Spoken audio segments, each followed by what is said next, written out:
We have to study very carefully the situation in Los Angeles because it's not just a problem, it's in reality an artificial problem, something which is created in order to bring a confrontation.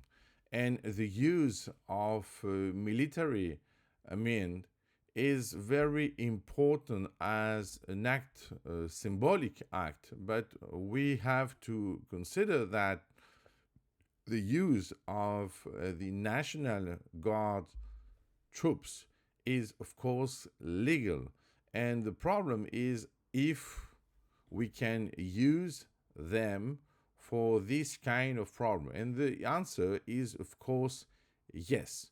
So the problem is to distinguish the real position and the real problem and not the artificial one. So we have a confrontation between political parties inside the US, but the problem is that also other countries outside the US which are considering the US as an enemy are very glad to see this kind of problem. That's why we have to stop this quickly, efficiently, in order to get new results and in order to have a calm situation, because the problem, and especially for the enemies of the US, and I mean the countries,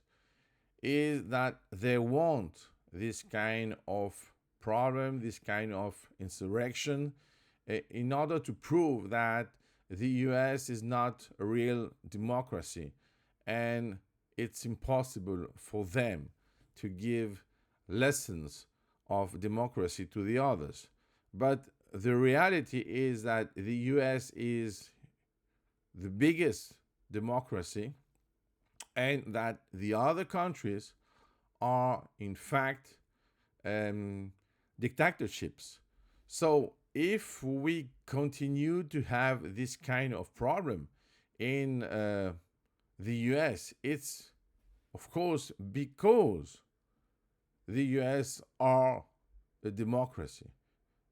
On the other hand, we have to imagine a new solution for this confrontation to avoid bigger problem, to avoid also the use of the US Marines, because if we have to use them, it means that the problem is very severe and we have to do it.